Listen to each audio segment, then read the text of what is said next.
Hey, it's Liam Killen, and today we have the Casio SK1 as well as the OP1. And this combo really stands out to me as something that's very fresh, and it's been sparking my creative juices. Both very portable instruments as well. The SK1 is portable by the 80s standards. Obviously the OP1 kind of brings that to a whole other level, but yeah, they could both fit in your knapsack. I've actually also recorded one-shots of each Casio sound, which I've included in a sample pack available on my website. Link in description for anyone who's interested, and it's free. All of these sounds are organized, ready to go, ready to be dropped into your OP1 or whatever other instrument that you're using. And here's the track we're gonna be recreating today.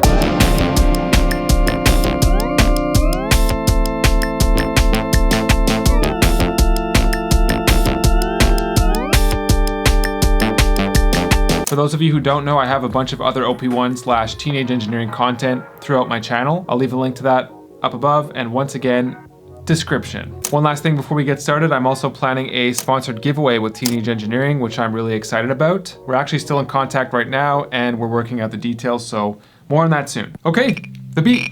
We'll start by recording all of the Casio parts into the OP1, and then we'll move on to the OP1 parts. The first thing that I added from the Casio is one of the excessively dinky drum patterns that it has to offer. Yeah, if you know, you know, and let's take a look at that. You actually can't see it from your angle, but underneath the keys here, we have different rhythms or styles of music to choose from.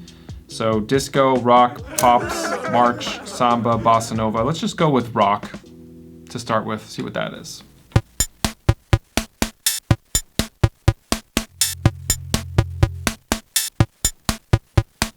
Oh my god, these are like the dinkiest sounding drums. Let's try march. Samba. Bossa nova. Let's go with that. We have a few tempo options here, so if you want to hear it faster,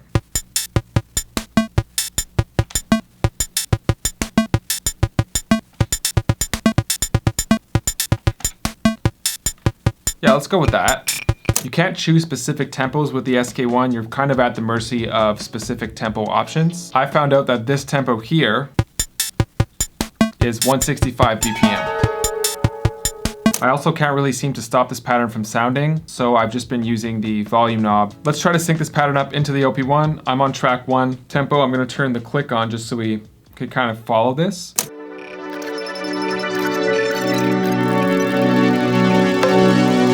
Pretty sure that different rhythm selects have different tempos programmed into them. So in the original track, I used samba, this one here,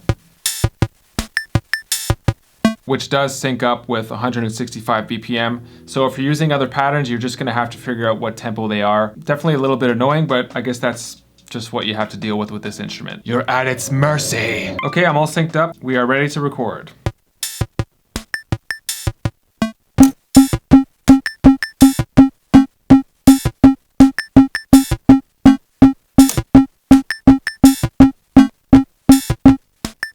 So playing it through the 8-bar pattern, we could tell that it's still not exactly 165 BPM. It's like slightly off, which is super annoying. So the best thing we could do here is chop the pattern in half, because the first 4 bars was pretty much perfectly in sync. So head 4 bars into the pattern, 1, 2, 3, 4, join, so you're chopping it in half, and then copy the first half. Make sure to paste it, and then paste it again. I just want to make sure that's perfectly in sync. Let's check it.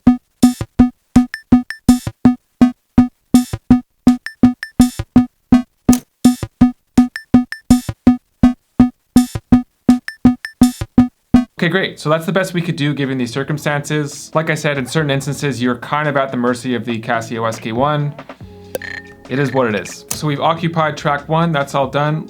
Let's turn the click off, and we'll go to track 2.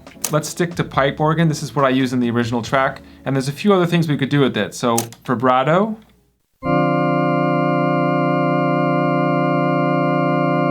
And then there's also portamento. So that just like connects all the notes and makes it all slidey and gross.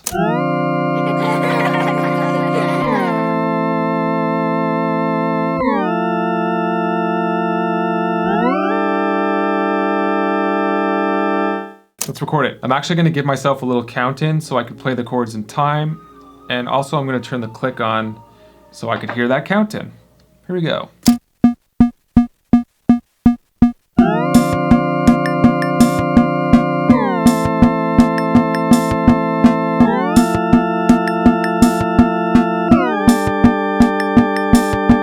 This is already pretty solid, but it definitely needs some layers on the drums because obviously that just sounds way too dinky. And also we're done with the Casio SK1, so I'm just gonna get rid of it. Bye, my friend. I'm on track 3 now, and I wanna keep that corky sort of vibe, so I'm going straight to D box.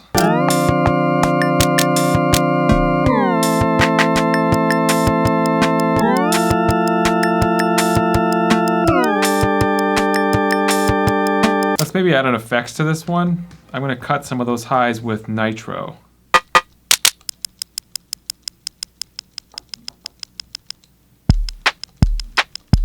I want this to be metronomic, so shift, sequencer, endless, and I'm gonna program this in.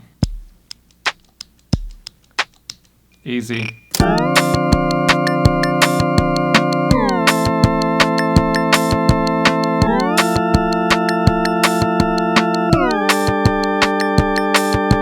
I like that. Let's record it. I think I was on A.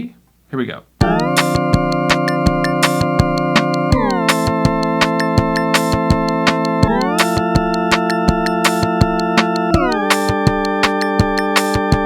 If you guys need endless sequencer tips, I actually have a full video on that linked above and also in the description. And I also just wanted to take a second here to talk about how I think about layering drums, because I'm a drummer. Layering drums is probably one of my favorite things in life, and the thing that works best for me is groups of 3. The reason why I think that way is because I'm used to recording drums, so oftentimes you would have like the close mic drums, kick and snare. You'd have the overheads for oftentimes the high end and also the body and vibe of the whole kit. You have a room mic as well, which is also used for color, but sometimes it's just really compressed and used to really beef up the kit. So in this case, track 1 could be considered overheads because it occupies the high end of the mix.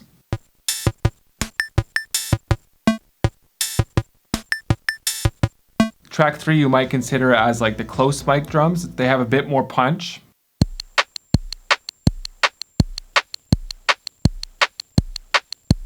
And now we're left with track 4, which I'm gonna model after a room mic, so adding beefiness and like a roaring sound to the drums. Let's find some sounds for this 3rd layer, and I'm gonna go outside of D-Box for this one.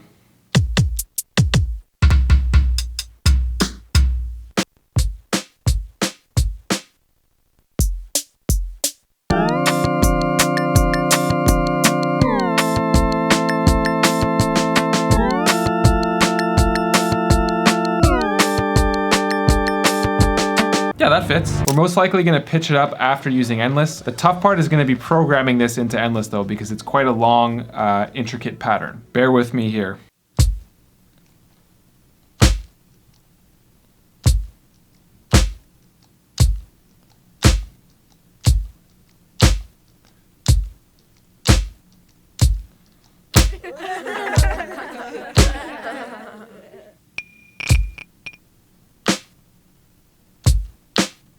I think that was right.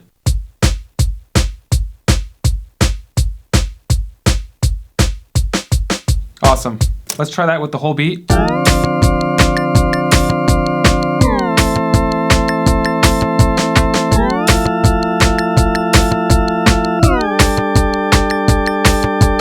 Maybe pitched a little bit higher.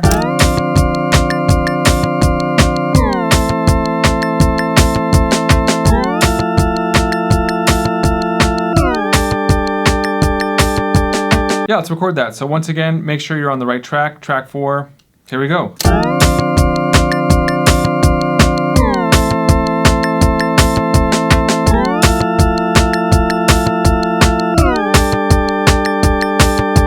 Let's go ahead and balance this out a bit. The synth is way too loud. Track 2, I believe. Yeah, let's bring that down.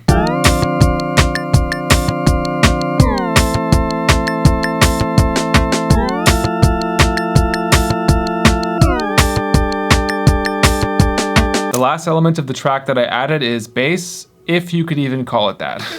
I've been having a lot of fun taking lead sounds, dropping them down a few octaves, and then just using it as bass. I definitely encourage you guys to do the same thing. I've stumbled upon many happy accidents this way. And the sound that I use, let's head to synth, shift 8. Yeah, it's the last one, so Shino. Let's hear it up the octave. right? So drop it down 2 octaves. I mean, it's not really a bass, but it kind of fits the whole quirkiness of this track. This part I played freehand. Let's get the levels correct.